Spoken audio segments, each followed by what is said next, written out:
Hello, कैसे हैं आप सभी। आज हम पढ़ेंगे एनसीईआरटी क्लास 5 ईवीएस की किताब का चैप्टर नंबर 17 फांदली दीवार। चमकते सितारे, इंडियन एक्सप्रेस 2007।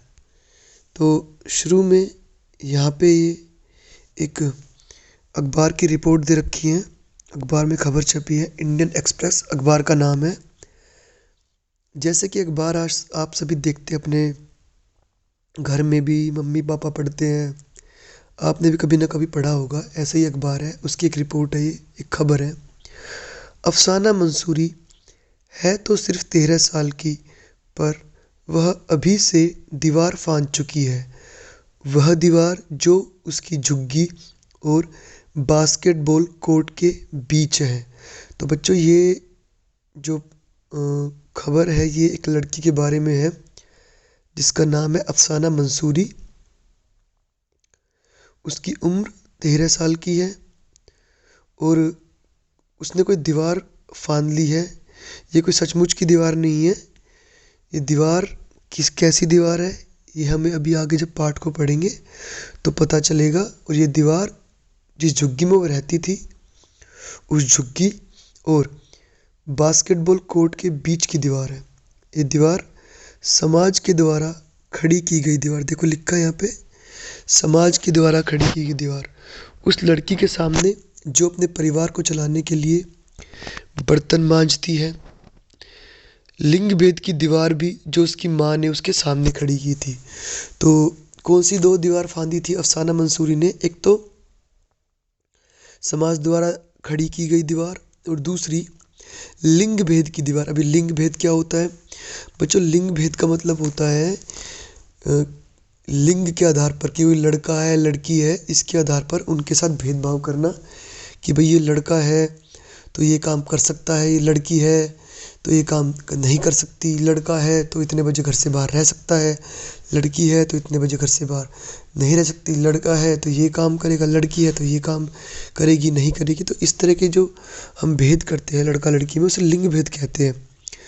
तो दो दीवार फांदी थी उसने, समाज के द्वारा खड़ी की गई दीवार और उसकी माँ के द्वारा खड़ी की गई दीवार लिंग भेद की। आज अफसाना खुद एक बुलंद मजबूत दीवार है। मुंबई की नागपाड़ा बास्केटबॉल एसोसिएशन की आज वह प्रेरणा है 5 अन्य लड़कियों के लिए जो रोज़मर्रा की ज़िंदगी को छोड़कर पहुंची है बास्केटबॉल के कोर्ट में। आज अफसाना एक सितारा है उस उभरती टीम का। इस टीम ने मुंबई के कई क्लबों की टीमों को अचरज में डाल दिया है। सिर्फ अपनी हिम्मत और थोड़ी सी मदद के सहारे यह टीम पहुंची है जिला स्तर टूर्नामेंट के सेमीफाइनल में।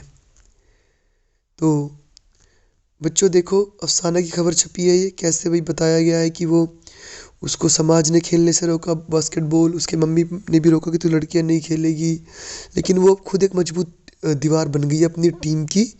और टीम का नाम है नागपाड़ा बास्केटबॉल एसोसिएशन। तो उसके साथ साथ वह 5 अन्य लड़कियों के लिए प्रेरणा है, जो प्रेरणा यानी कि अफसाना को देख के जिन बाकी लड़कियों को खेलने का साहस मिला।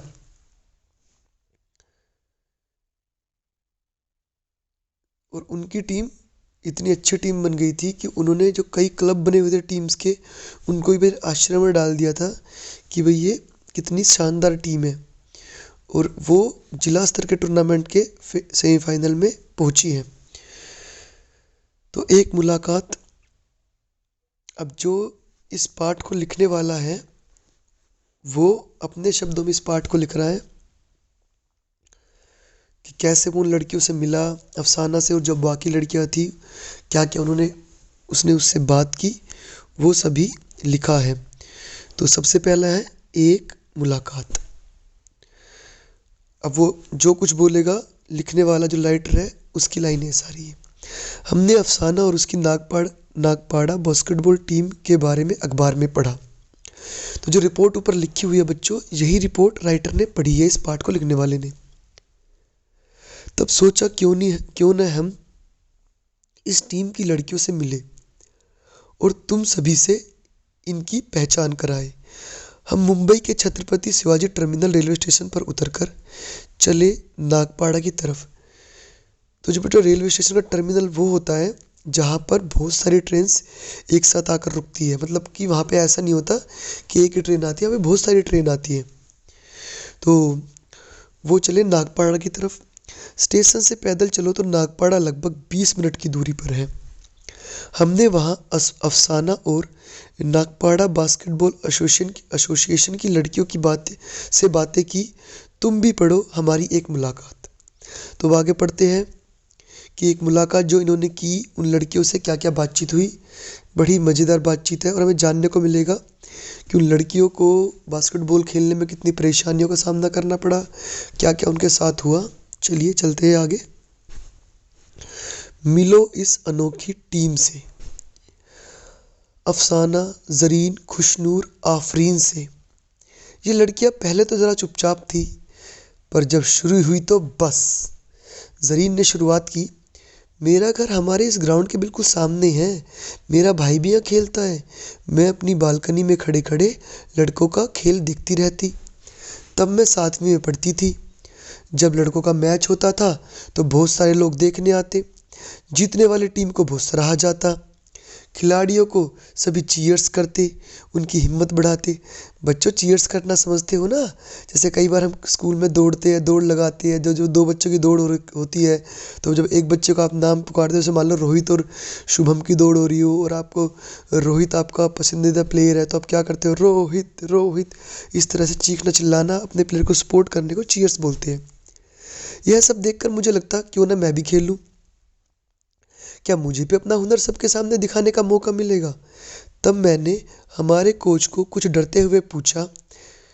वे मेरे पापा के अच्छे दोस्त भी हैं। उन्होंने कहा, क्यों नहीं, अगर तुम कुछ लड़कियों को साथ ले आओ तो तुम्हें भी सिखाएंगे, फिर तुम्हारी भी टीम बनेगी। अब कुछ क्वेश्चन है बच्चों। पहला क्वेश्चन है, क्या तुम्हारे घर के आसपास भी कोई खेलने की जगह है? हाँ भाई, सभी के घर आसपास खेलने की जगह होती है। कोई पार्क होता है, कोई छोटा मोटा ग्राउंड होता है। वहाँ कौन कौन से खेल खेले जाते हैं, कौन कौन खेलता है? तो हमने देखा हमारे घर के आसपास जो होता है, कोई बड़े लोग भी खेलते हैं। कोई बैडमिंटन खेल रहा है, कोई पकड़म पकड़ाई खेल रहा है, कोई क्रिकेट खेल रहा है। तो बहुत से खेल खेलते हैं वहाँ पे। लड़के भी खेलते, लड़कियाँ भी खेलती है मेरे घर के पास। तो क्या तुम्हारी उम्र के बच्चों को भी खेलने का मौका मिलता है? हाँ, छोटे बच्चे भी खेलते हैं। फिर क्वेश्चन नंबर 2 होता है, वहाँ खेल के अलावा क्या क्या होता है? तो खेल के अलावा क्या क्या होता है? तुमने भी देखा होगा, पार्क में ग्राउंड जहाँ होता है वहाँ पे कुछ लोग दौड़ लगाने आते हैं, कुछ टहलने आते हैं, कुछ बैठे गपशप करते हैं। चलिए अब आगे बढ़ते हैं। तो अब जो ये लोग इस टीम से मिलने गए थे, उन्होंने उनसे कुछ अलग अलग क्वेश्चंस पूछे ताकि उनके बारे में जान सके। आप किसी के बारे में कैसे जानोगे? जब आप किसी से कुछ पूछोगे, वो आपको आंसर करेगा, तभी तो आप उनके बारे में जान पाओगे। तो पहला क्वेश्चन है, हमने पूछा, क्या खेल की शुरुआत करना आसान था? तो खुशनूर बोली, तो भैया जो भी कोई कुछ बोल रहा है, उसके सामने उसका नाम लिखा हुआ है और उसके सामने जो कुछ भी लिखा हुआ है उस बच्चे ने बोला है। तो खुशनूर बोली, शुरू में मम्मी पापा ने मुझे मना कर दिया। जब मैंने थोड़ी जिद की तो वो मान गए। तो खुशनूर के लिए बिल्कुल आसान रहा। थोड़ा सा मना किया लेकिन मान गए। फिर अफसाना, मेरी मम्मी बिल्डिंग के घरों में काम करती थी और हम बच्चों को काम करती है और हम बच्चों को स्कूल भेजती है। मैं भी उनकी मदद करती हूँ। मेरी इस बात को सुनकर अम्मी गुस्सा हो गई और कहने लगी, लड़कियाँ थोड़ी बास्केटबॉल खेलती है, काम करो, स्कूल जाओ, ठीक से पढ़ो, ग्राउंड पर खेलने की कोई ज़रूरत नहीं। मेरी सहेलियों ने मनाया और कोच सर ने समझाया तो अम्मी मान गई। अब आफरीन बताती है। आफरीन, हाँ, हम लड़कियां हैं, हमें मना किया जाता है। मेरी दादी बहुत गुस्सा करती है, लेकिन हम तीनों बहनें फिर भी यहाँ खेलने आती है। दादी आज भी हमें डांटती है, हमारे कोच सर को भी डांटती हैं। दादी का कहना है, खेलने के लिए ठीक सामान चाहिए, ताकत के लिए दूध पीना पड़ेगा, इतने पैसे कहाँ से आएंगे? मगर डैडी हमारे मन की बात समझते हैं। वे हमें खेल के पैतरे भी सिखाते हैं। मेरे डैडी भी अपने बचपन में इसी ग्राउंड में खेला करते थे। उनके पास न खेलने के जूते थे न कोई खास कपड़े। वे प्लास्टिक की बॉल से प्रैक्टिस करते थे। डैडी बताते हैं, जब बच्चू खान ने उन्हें देखा तो सोचा, यह लड़का कितना अच्छा खेलता है, इसे ठीक से सिखाना चाहिए। उन्होंने मेरे डैडी को खेल के कपड़े और जूते दिए। मेरे डैडी बहुत अच्छे खिलाड़ी बन सकते थे, पर घर की जिम्मेदारी के कारण उन्हें यह सब काम छोड़कर काम पर जाना पड़ा। इसलिए वे चाहते हैं कि हम बच्चे खेलें और अच्छे खिलाड़ी बने। तो देखो कैसे आफरीन ने अपने डैडी का अनुभव बताया कि उनके घर के वहाँ कोई बच्चू खान नाम का व्यक्ति रहता था, जिसने उनको डैडी को खेलना सिखाया और जूते और कपड़े भी दिए। तो कुछ क्वेश्चन है। क्या तुम्हारे घर में किसी ने तुम्हें खेलने से रोका है? कौन कौन से खेल? अब देखो, जब मैं छोटा था तो मुझे भी मेरे घर वाले कई बार, जैसे मेरा काम पूरा नहीं होता था, होमवर्क पूरा नहीं होता था, मेरे घर वाले खेलने से रोकते थे। या कई बार जब ऐसे खेल होते थे जो कि जैसे कबड्डी हो गया, तो मेरी मम्मी कहती थी कबड्डी नहीं खेलनी बेटा, चोट लग जाएगी। इस तरह के खेल होते थे। या कई बार ऐसे मेरी बहन को भी बोलते थे, नहीं भाई तुम्हें बाहर जाके नहीं खेलना। तो कई चीज़ें होती है, तो तुम इसका आंसर अपने दिमाग से सोचना। फिर क्वेश्चन नंबर 2 है, किसने रोका, क्यों रोका, फिर तुमने क्या किया? वैसे मुझे रोका तो मैंने पूछा मम्मी क्यों नहीं खेलो? मम्मी कहती, बेटा पहले पूरा होमवर्क कर लो। मैं पूरा होमवर्क कर लेता, फिर मैं जाके खेलता था खूब। अगला क्वेश्चन, क्या किसी ने तुम्हारी मदद की खेलने के लिए, प्रोत्साहित किया? अब देखो सबके क्वेश्चन आंसर अलग अलग होगा इसका। जैसे मुझे कभी इतना मोटिवेशन नहीं मिला खेल के लिए, थोड़ा बहुत ना मैं इतना अच्छा कभी खिलाड़ी रहा। आप देखो तुम्हें क्या मदद मिली और खेलने के लिए क्या प्रोत्साहन मिला तुम्हें। फिर अगला क्वेश्चन पूछा जो राइटर था उनसे हमने कहा अपनी टीम के बारे में बताओ। तो एक लड़की बोली, शुरुआत में हमें थोड़ा अजीब लगता था, यहाँ पर लड़कियों की यह पहली टीम है ना। जब हम यहाँ प्रैक्टिस करते थे तो कुछ लोग देखने आते, उन्हें लगता कि लड़कियाँ कैसे बास्केटबॉल खेल रही है, मगर अब कोई इतने अचरज यानी कि हैरानी से नहीं देखता।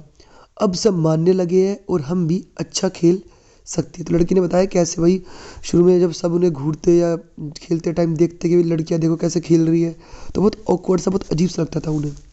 अफसाना ने बताया, जब हमने खेलना शुरू किया तो मैं 11 साल की थी। तब हमें मैच के लिए किसी और जगह जाना ही मना था। अब 2 साल बीत गए, अब हम और जगह ही मैच खेलने जाते हैं, मगर यह हुआ हमारी मेहनत से और कोच सर के सिखाने से। फिर दूसरी लड़की बोली, हाँ बहुत मेहनत करते हैं हम, हमारे सर बहुत सख्त हैं। हम साथ मिलकर पहले दौड़ लगाते हैं, फिर कसरत करते हैं। सर हमें अच्छा खेलना सिखाते हैं, बॉल को कैसे टीम के पास टिकाए रखना है, दूसरे टीम के खिलाड़ियों को छकाना है, बास्केट में बॉल को कैसे डालना है, एक दूसरे को बॉल कैसे देना चाहिए, दौड़ लगाना, गोल करना, सबकी प्रैक्टिस करवाते हैं। फिर आफरीन सर कहते हैं, तुम यह सोचकर मत खेलो कि तुम लड़कियां हो, एक खिलाड़ी की तरह खेलो। अगर कभी छोटी मोटी चोट लगे तो भी खेलते रहो। हम एक दूसरे को सहारा देते हैं, कह देते हैं चल उठ, कुछ नहीं हुआ। अब हमारा खेल भी बहुत अच्छा हो गया है। सब कहते हैं हमारा खेल भी लड़कियों की टीम की तरह हो रहा है। तो इन लड़कियों ने बताया कैसे कैसे उन्होंने खेलना शुरू किया और फिर कैसे सर ने सिखाया, कैसे वो कसरत करती है, कैसे बॉल डालना सिखाया बास्केट में। चलिए अब आगे चलते हैं बच्चों। फिर एक लड़की और बोली, हम लड़कों की टीम के साथ भी खेलते हैं। हम चाहते हैं कि लड़के भी हमें खिलाड़ियों की नज़र से देखें। हम लड़कियां, इसलिए हमें कोई छूट न मिले। कभी कभी लड़के हमारे खेल की नकल करते हैं, तब हमें गुस्सा आता। खेल की नकल करना मतलब उन्हें चिढ़ाते हैं कि वे ऐसे करके दिखाते, लड़कियां तुम्हें खेलना नहीं आता, इस तरह से नकल करके चिढ़ाना उनको। पर हमें उस चैलेंज की तरह लेते हैं और अपनी गलतियों को सुधारते हैं। अगर लड़के चीटिंग करते हैं तो हम भी उन्हें डांट देते हैं। चर्चा करनी है बच्चों हमें अब। क्या तुम्हारे इलाके या स्कूल में लड़के और लड़कियां अलग अलग तरह के खेल खेलते हैं? अगर हाँ, लड़के क्या खेल खेलते हैं, लड़कियां क्या खेलती है? तो बच्चे अपने आसपास तो स्कूल में देखना, क्या अलग अलग खेल खेलते हैं या सेम खेल खेलते हैं, और अलग अलग खेलते हैं तो क्या खेलते हैं। क्या तुम सोचते हो कि क्या तुम सोचते हो कि लड़के लड़कियों के खेल और खेलने के तरीके में कोई अंतर होता है? देखो मेरे हिसाब से तो लड़के और लड़कियों के खेल में और खेलने के तरीके में कोई अंतर नहीं होता। कोई भी लड़का और लड़की हो किसी भी खेल को सेम तरीके से खेल सकते हैं। क्या तुम्हें लगता है कि लड़के और लड़कियों के खेलों में अंतर करना चाहिए? अगर देखो फिर हम जैसे हमने पढ़ा था लिंग भेद, अगर हम लड़के या लड़कियों के खेलों में अंतर करें तो लिंग भेद में आएगा, तो इसलिए हमें लड़के और लड़कियों के खेलों में अंतर नहीं करना चाहिए। फिर अगला प्रश्न जो उनसे पूछा गया, हमने कहा अपनी टीम के बारे में और बताओ। तो जो वो पूछने वाले थे वो उनसे टीम के बारे में और जानना चाह रहे थे। तो लड़की बोली हमारी टीम बहुत खास है, हमारी टीम में एकता है, झगड़ा हो जाए तो जल्दी भी सुलझा लेते हैं, जल्दी भूल भी जाते हैं, साथ में मिलकर रहना हमने यहाँ सीखा। हमारी टीम में कुछ लड़कियां मुंबई शहर की तरफ से खेलने का मौका मिला। यह मैच शोलापुर में हुआ था। तो लड़की जब टीम के बारे में और बता रही थी तो बता रही थी कि टीम में एकता है और इनकी टीम की कुछ लड़कियों को, सभी को नहीं, कुछ लड़कियों को मुंबई शहर, जो मुंबई सिटी है, मुंबई शहर है, उसकी जो पूरी टीम है लड़कियों की, उसकी तरफ से खेलने का मौका मिला था और मैच शोलापुर में हुआ था। आगे जरीन इसी मैच के बारे में बताती है कि जब हम मैच खेलने सोलापुर गए तो उस टीम की बाकी लड़कियां अलग अलग जगह से आई थी। वे हमसे मतलब पूरी टीम बन गई, कोई खिलाड़ी कहीं से आया, कोई कहीं से, कोई कहीं से, अलग अलग जगह से खिलाड़ी मिलकर एक टीम बनी थी। वे हमें ठीक से बातें नहीं करती थी, हमसे जूनियर की तरह बर्ताव करती थी, हमें बराबर खेलने का मौका नहीं देती थी, हमें बुरा लगता था। उस टीम में आपसी सहयोग बिल्कुल भी नहीं था। अब देखो होता है कि अगर हमारे साथ भी होता है ऐसे, जब हम कोई नए लोगों से मिलते हैं तो जल्दी से नहीं घुल मिल पाते। तो यही हुआ था कि बहुत सारी लड़कियों की टीम बहुत सारी लड़कियां अलग अलग जगह से आके मिली थी उस टीम में, तो उनका सही से बर्ताव नहीं था। जो दूसरी लड़कियां थी वो इन लड़कियों को, जरीन, आफरीन, खुशनूर, जो इनकी टीम की लड़कियां था, इनके साथ अच्छा व्यवहार नहीं कर रही थी, जिसके कारण इनको बुरा लगता था। मैच के दौरान जब मैंने बॉल को टीम की एक खिलाड़ी की तरफ फेंका तो वह ठीक से पकड़ नहीं पाई। तो जरीन बता रही है कि जब उसने बॉल को टीम के खिलाड़ी की तरफ फेंका तो वो ठीक से पकड़ नहीं पाई और फिर उल्टा मतलब मुझे ही डांटने लगी, जरीन को ही डांटने लगी। ऐसी ही गलतफहमियों की वजह से हम मैच हार गए। मगर हमारी टीम में ऐसा नहीं होता है, हम एक दूसरे की गलती को संभाल लेते हैं। अगर खेल में दूसरे की गलती के कारण गोल न बन पाए तो हम चिढ़ते नहीं हैं, गुस्से में नहीं आते, सोचते हैं कोई बात नहीं, अगली बार ज़रूर अच्छा करेंगे। एक दूसरे को संभाल लेना ही असली बात है, क्योंकि हम एक टीम के खिलाड़ी। तो उसने बताया कि हमारी टीम आपस में ऐसे नहीं लड़ती है, गलती हो भी जाए तो हम चिढ़ते नहीं हैं, आपस में मिलजुल कर रहते हैं और टीम की भावना से खेलते हैं। फिर आफरीन ने बताया, आफरीन, शोलापुर में खेलने के बाद हमें अपनी टीम की खासियत समझ में आई। हमें पता चला कि हमारा आपसी सहयोग कितना अच्छा है, हम एक दूसरे को समझ लेते हैं, संभाल भी लेते हैं। हर एक खिलाड़ी कितना भी अच्छा हो, अगर टीम से साथ मिलकर न खेल पाए तो हम हार भी सकते हैं। टीम के लिए हर खिलाड़ी की ताकत और कमजोरी समझना ज़रूरी है। तो आफरीन ने बताया जब वो शोलापुर की टीम के साथ खेल के आए तो उनको अपनी खासियत समझ में आई कि टीम में टीम भावना होनी चाहिए, सहयोग होना चाहिए, वो कैसे एक दूसरे को संभाल लेते, एक दूसरे से चिढ़ते नहीं है, एक दूसरे की ताकत कमजोरी समझते हैं सब कुछ। अब इसके बाद कुछ क्वेश्चन है। पहला क्वेश्चन है, क्या तुमने या तुम्हारे किसी दोस्त ने अपने स्कूल, क्लास या मोहल्ले की टीम में खेला है? किसके साथ कौन सा खेल? बच्चों हम सभी खेलते हैं, जैसे हमारी क्लास में भी, हम जिस क्लास को मैं पढ़ाता हूँ उसके बच्चे भी, कुछ बच्चे कबड्डी में गए हैं, कुछ खो खो खेलते हैं, ठीक है, और पूरी क्लास की टीम के साथ भी दूसरी क्लास की टीम से मैच होते हैं। इस तरह से होते रहते हैं, स्कूल के मैच होते रहते हैं आपस में, या जो स्कूल्स का एक जोन होता है पूरा, उन जोन्स के मैच भी होते हैं आपस में अलग अलग। क्वेश्चन नंबर 2 है, टीम के लिए खेलना या अपने लिए खेलने में क्या अंतर है? तुम्हें क्या अच्छा लगता है और क्या और क्यों? तो बच्चों टीम के लिए जब हम खेलते हैं तो हम पूरी टीम भावना से खेलते हैं। सिर्फ हम ये नहीं खेलते, हमें कैसे, हम दूसरों को भी देखते हैं कि हमारे और साथी कैसे, उनकी मदद करते हैं, उनको सहयोग करते हैं। जैसे अगर फुटबॉल खेलते हैं तो उनको भी बॉल पास करते हैं, वो हमें पास करते हैं। कौन खिलाड़ी ताकतवर है, कौन थोड़ा कमज़ोर है खेलने में, तो सबका ध्यान रखना पड़ता है टीम में। और टीम में खेलने में ज़्यादा मज़ा आता है, मुझे तो टीम में खेलने में ज़्यादा मज़ा आता है। अगला क्वेश्चन है, तुम्हारी टीम अफसाना के सोलापुर वाली टीम जैसी है, नागपाड़ा की टीम जैसी? तो देखो ये तुम्हें सोचना होगा, लेकिन जब हम खेलते थे तो हमारी टीम तो थी नागपाड़ा टीम जैसी। हमें बहुत टीम भावना थी, हम ऐसे लड़ते नहीं थे आपस में, हम एक दूसरे की कमजोरी समझते थे, एक दूसरे को सपोर्ट करते थे, मिलकर खेलते थे।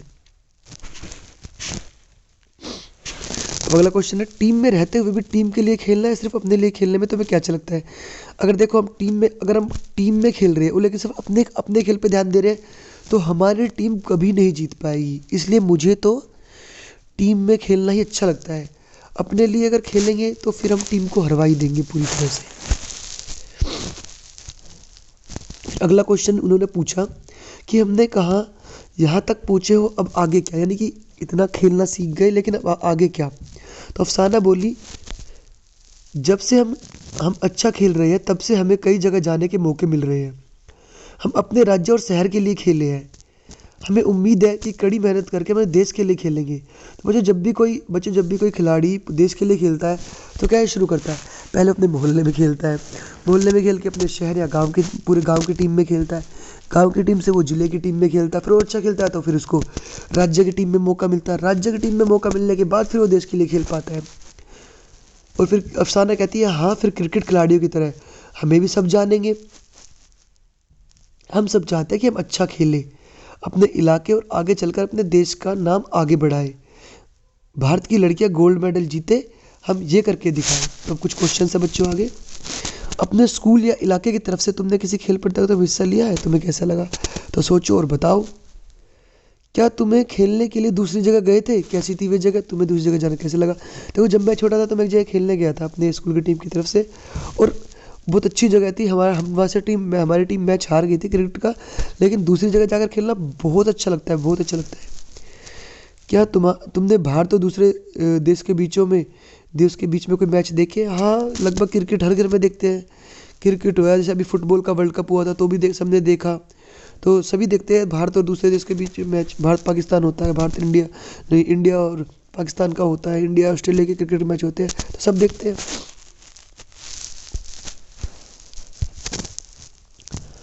हम भारतीय क्रिकेट खिलाड़ियों के बारे में जानते हैं, उन्हें चाहते हैं, ऐसा क्यों होता है? तो बेटा ऐसा इसलिए होता है क्योंकि हम सब एक अपने देशभक्ति की भावना से जुड़े हुए हैं। इसलिए जब हमारे देश से खिलाड़ी खेलते हैं तो हम उनके जीतने की आस करते हैं, उन्हें सपोर्ट करते हैं, और जब वो अच्छा खेलते हैं तो बहुत खुश होते हैं। लेकिन जब वो अच्छा नहीं खेलते तो कई बार हम बहुत नाराज़ भी होते हैं। क्या किसी और खेल के भारतीय खिलाड़ी को भी ऐसा जानते और चाहते हैं? हाँ, और खेल के खिलाड़ी जैसे सानिया मिर्ज़ा हो गई, पीवी संधू हो गई, बजरंग पूनिया हो गया, अलग अलग एथलीट है, कोई कबड्डी, कुश्ती, सब जानते हैं। आप भी पता लगाओ इनके बारे में, देखो और अपना एक लिस्ट बनाओ कि भाई कौन कौन से खिलाड़ी किस किस खेल में फेमस है। चलिए आगे बढ़ते हैं। हमने पूछा, क्या कुछ और परेशानी भी आई? खुशनूर ने बताया, सच में देखो तो आज जो भी हमें वह हमें आसानी से नहीं मिला। हम लड़कियों को बहुत मेहनत करनी पड़ी, घर वालों को समझाना पड़ा, कभी झगड़ा भी करना पड़ा। यह सब इसलिए क्योंकि आज भी लड़कियों को कम खेलने देते हैं। पहले समय में खेल कूद तो बहुत दूर की बात है, कुछ लोग तो लड़कियों को पढ़ाते तक भी नहीं थे। मेरी माँ चाहती थी कि वे भी कुछ खास कर सके, पर उन्हें कोई मौका नहीं मिला। इसलिए मेरी माँ मुझे पढ़ाई के साथ सभी तरह के कामों में भाग लेने को कहती है, फिर चाहे खेल हो, तैरना हो या फिर ड्रामा हो, एक्टिंग हो, कुछ भी। तो खुशनूर ने बताया कि लड़की होने की वजह से उसको बहुत दिक्कतें हुई, और कैसे उसने बताया कैसे उसकी माँ को, जब उसकी माँ छोटी बच्ची थी तो उसको पढ़ने भी नहीं दिया गया। उसकी माँ पढ़ना चाहती थी, और इसलिए उसकी माँ ने सोचा कि जो काम मैं ना कर सकी मेरी बेटी करेगी। इसलिए उसकी माँ ने कहा कि तुम सब काम करो, चाहे खेलो, कूदो, तैरो, ड्रामा करो, एक्टिंग करो, कुछ भी करो। फिर अफसाने ने बताया, वैसे आज भी हम सबको खेल ख़त्म होते घर पहुंचना पड़ता है। लड़के तो खेल के बाद यहाँ वहाँ घूमकर बातें करके आराम से घर जाए तो भी किसी को फ़र्क नहीं पड़ता। मैं खुद स्कूल से घर आने के बाद मम्मी के साथ 2-3 घरों की साफ़ सफाई का काम करती हूँ, फिर पढ़ाई करती हूँ। इस सब के बाद ही खेलने जा पाती हूँ। अपने घर में मम्मी की मदद करती हूँ। मेरे भाई का तो अगर चाय चाहिए तो खुद बनाए तो माँ कहती है 3-3 बहनें हैं फिर भी काम करना पड़ता है। तो देखो ये अफसाने ने बताया कैसे लड़का लड़कियों के बीच में भेदभाव किया जाता है कि लड़की है तो सारा घर का काम करेगी, और लड़का है तो वो चाय भी नहीं बनाएगा। बच्चों ऐसा नहीं होना चाहिए। चाहे लड़का हो चाहे लड़की हो, सभी को मम्मी पापा हो तो उनको सब काम करना चाहिए। जो बच्चे मेरी आवाज़ सुन रहे हैं, चाहे वो लड़का हो चाहे लड़की हो, उन्हें भी सब काम करने, मम्मी का हाथ बटाना है, चाय बनानी है, घर के काम भी करने हैं, बाहर के काम भी करने। लड़की तो उसमें बाहर के काम भी करने हैं। ये नहीं सोचना कि मैं लड़का हूँ तो मुझे यही काम करना है, मैं लड़की हूँ तो मुझे यही काम करना है। काम पर किसी का नाम नहीं लिखा होता, काम पर ये नहीं लिखा होता कि काम लड़के का है, लड़की का। और मम्मी पापा भी अगर ऐसा करे तो आप उनको समझाओ। चलिए अब आगे बढ़ते हैं। एक लड़की है, उसने बोला, अब जरीन के छोटे भाई को ही देखो, यह सिर्फ 5-6 साल का है। वही बोलता है, मम्मी तुम दीदी को क्यों भेजती हो, दीदी अच्छी नहीं लगती ग्राउंड में खेलते हुए। अगर उससे पूछे तू खुद खेलेगा तो बोलता है, हाँ मैं तो लड़का हूँ, खेलूंगा। अब देखो, एक छोटा बच्चा है, 5 साल 6 साल का लड़का है, लेकिन उसके मन में भी ऐसे बातें भर दी गई है कि लड़की बाहर नहीं खेलेगी, लड़की नहीं खेल सकती, लड़का खेलेगा। तो देखो, ये सब मम्मी पापा ही सिखाते हैं बच्चों। आपको ही इन सब बातों को समझना है और मम्मी पापा को भी समझाना है और सभी को भी समझाना है। लड़का लड़की के बीच में इस तरह का भेदभाव नहीं होना चाहिए। अफसाना फिर आगे बताती है, लेकिन सभी बच्चों के लिए खेलना अच्छा है, कितना फ़ायदा होता है खेलने से, यह हम अब समझे। मैं चाहती हूँ कि मैं भी बहुत अच्छी खिलाड़ी बनूँ, ताकि सब लड़कियाँ और लड़के भी चाहे कि भी मेरे जैसे बन सके। तो अफसाना चाहती है कि मैं कितना अच्छा खेलूँ कि बहुत से लड़के लड़कियाँ मेरी तरह बनने का सोचें। अब कुछ क्वेश्चंस के बारे में चर्चा करनी है हमें। लड़कियों को पढ़ाई, खेल या उनकी पसंद के कामों पर रोका जाए तो क्या होगा?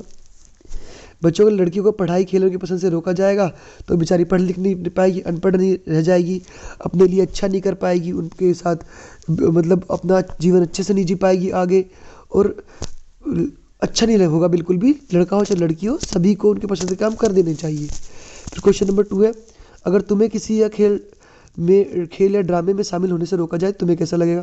तो सीधी सी बात है भाई, सबको बुरा लगेगा, सबको मन होता है किसी कोई खेले, कोई एक्टिंग में भाग ले। खेल के क्षेत्र में तुमने किन किन खिलाड़ियों के बारे में सुना है, कौन कौन और किस किस खेल में? मैंने देखो सुना है, कई खिलाड़ियों के बारे में सुना बच्चों, जैसे अपनी मिताली राज हो गई जो भारतीय क्रिकेट टीम की कैप्टन है, पीवी सिंधु होगी बैडमिंटन खेलने वाली, ठीक है। तो बहुत से खिलाड़ी ऐसे ही, उनके आपको लिस्ट बनानी है एक, ढूंढ कर कि कौन कौन से खेल है और खिलाड़ी कौन कौन है उनकी। अगला क्वेश्चन है, तुम खेल के अलावा किस क्षेत्र में पहचान बनाने वाली महिला के बारे में सुना है? अरे बिल्कुल सुना है। देखो, कल्पना चावला थी, कितनी बड़ी एक अंतरिक्ष यात्री थी, पूरे अंतरिक्ष में घूमती थी वो। हमारी देश की पहली महिला प्रधानमंत्री इंदिरा गांधी, आज तक की सिर्फ एक ही प्रधानमंत्री है जो वो महिला है, उसके बाद कोई महिला प्रधानमंत्री बनी भी नहीं है। आज देश में जो वित्त मंत्री है वो एक महिला है, निर्मला सीतारमण। देश की पहली महिला शिक्षिका, लड़कियों को पढ़ाने वाली शिक्षिका माता सावित्रीबाई फुले थी, जिन्होंने लड़कियों के लिए स्कूल खोले। तो लड़कियों ने तो बहुत कुछ किया है, कम नहीं है। ढूंढोगे तो आप पढ़ना, जाके गूगल करना तो आपको बहुत कुछ मिलेगा। अगर सभी लड़कियों को खेल या ड्रामे का मौका न दिया जाए तो ऐसी दुनिया तुम्हें कैसे लगेगी? अब देखो, पिक्चरों फिर हीरोइन कैसे काम करेगी? कोई हीरोइन नहीं होगी तो लड़के हीरोइन बन के काम करेंगे, है ना? तो अच्छा नहीं होगा बिल्कुल भी। और लड़कों के साथ भी ऐसा लगेगा तो बिल्कुल भी अच्छा नहीं होगा। चाहे लड़का हो चाहे लड़की हो, सबको सभी काम करने की छूट देनी चाहिए।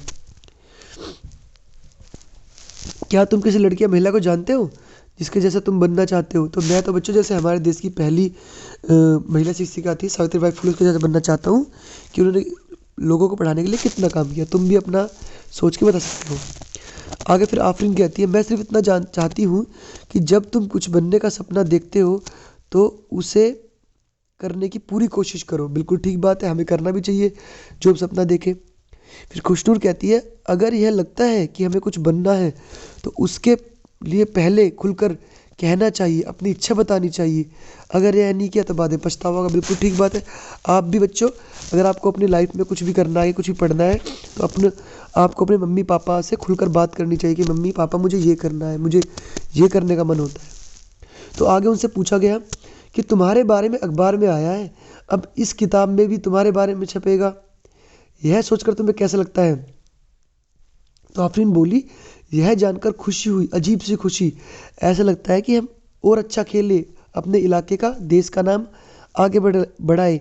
सभी लड़कियां बोली, हाँ हाँ, हमारी भी यही इच्छा है। तो बेटा आगे कोच सर के बारे में बताया है कि कोच सर जो उनको खिलाने वाले थे उनके बारे में बताया गया है। इस टीम की शुरुआत करने वाले और इन्हें सिखाने वाले नूर खान ने बताया कि इस इलाके में ये एक ही ग्राउंड है खेलने के लिए। मुंबई की यह जगह बहुत भीड़ भाड़ वाली है। वही है हमारा छोटा सा मैदान, बच्चू खान प्लेग्राउंड। तो क्या नाम है मैदान का? बच्चू खान प्लेग्राउंड। जैसे देखो पीछे जो एक लड़की के पापा थे ना, अफसाना या आफरीन के पापा थे, उन्होंने बताया था कैसे बच्चू खान ने उनकी खेलने में मदद की थी, उनको जूते और कपड़े दिए थे। तो वही बच्चू खान है और इन्हीं के नाम पे प्लेग्राउंड है, बच्चू खान प्लेग्राउंड। तो मुस्तफ़ा खान नाम के एक आदमी हमारे यहाँ रहते थे। उनसे सब बहुत डरते थे, मगर बच्चे उन्हें बेहद चाहते थे, इसलिए उन्हें सब बच्चू खान कहने लगे। देखो कैसे मुस्तफ़ा खान का नाम बच्चू खान पड़ गया। तब इस जगह पर आज जैसा ग्राउंड नहीं था। यही मिट्टी के मैदान में वे बच्चों को खेल सिखाते। उन बच्चों में हम भी थे। बच्चू खान की लगन से ही हमारे यहाँ के कई लोग आज विदेशों की टीमों के साथ खेलते हैं। हमने भी बच्चू खान की तरह अपने इलाके के बच्चों को तैयार किया है। आज हमारी टीम में कई अंतर्राष्ट्रीय खिलाड़ी हैं। कुछ खिलाड़ियों को अर्जुन पुरस्कार भी मिला है। बच्चों, जो अर्जुन पुरस्कार है ये मिलता है जब कोई इंसान, जब कोई बच्चा, लड़का, कोई भी हो, कोई भी व्यक्ति खेल के क्षेत्र में बहुत अच्छा खेलता है, कोई मेडल जीत कर आता है, ऐसे जैसे जिसका देश से नाम हो, खेल के क्षेत्र में बहुत अच्छा कार्य करता है, मेडल जीतना ही नहीं, खेल के क्षेत्र में कुछ बहुत ही उत्कृष्ट प्रदर्शन करे, तब मिलता है अर्जुन पुरस्कार। फिर नूर खान ने बताया, पिछले कुछ साल से हमने यहाँ लड़कियों की टीम भी तैयार की है। हमारी लड़कियाँ महाराष्ट्र के लिए भी खेलती है, यानी कि जो महाराष्ट्र जो एक पूरा राज्य है उसकी टीम में भी खेलती है यहाँ की लड़कियाँ। सभी बहुत मेहनत करती है। हमारे लड़कियाँ अलग अलग तरह के परिवारों से आते हैं। कोई छोटे घर से तो कोई थोड़े बड़े, कुछ उर्दू मीडियम से तो कोई अंग्रेजी, मगर यहाँ सब आकर एक टीम बन जाती है।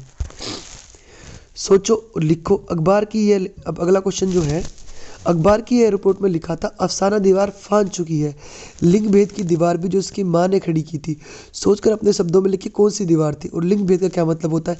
बच्चों, वो दीवार जो समाज ने खड़ी की थी अफसाना के सामने कि भाई लड़कियाँ खेल नहीं सकती, लड़कियाँ नहीं खेलती, लड़के खेलते हैं। तो ये एक दीवार उनके और उस प्लेग्राउंड के बीच थी, लोगों की सोच की दीवार, तो उसको तोड़कर वो खेल सकी। और लिंग भेद का मतलब होता है कि तुम लड़का या लड़की होने के आधार पर भेदभाव करना, कि लड़का है तो घर के काम ही करेगा, घर के काम नहीं करेगा, सॉरी, लड़की है तो घर के काम ही करेगी, लड़की है तो खेलने नहीं जाएगी, ये सब भेदभाव करना लिंग भेद कहलाता है। लास्ट में हम क्या समझे? क्या तुम सोचते हो कि लड़की लड़के खेल में अंतर करना चाहिए कि नहीं? बिल्कुल नहीं करना चाहिए। सभी इंसान है, कोई भी खेल सकता है, इसलिए किसी के खेल में भी किसी भी आधार पर कोई अंतर नहीं करना चाहिए। अगर तुम अपने लीडर बनोगे तो तुम कैसी टीम तैयार करोगे? बच्चों, मैं तो अपनी नागपाड़ा टीम जो थी उसकी जैसी टीम तैयार करूंगा, जो एक दूसरे से सहयोग करती थी, एक दूसरे को समझती थी और मिलकर एक टीम भावना से खेलती थी। तो थैंक यू सभी को। ये पूरे चैप्टर की एक्सप्लेनेशंस थी। अगर आपको अच्छी लगी तो चैनल को ज़रूर लाइक करो और सब्सक्राइब करो, ताकि आपको हमारे वीडियोस ऐसे ही मिलते रहे। Thank you.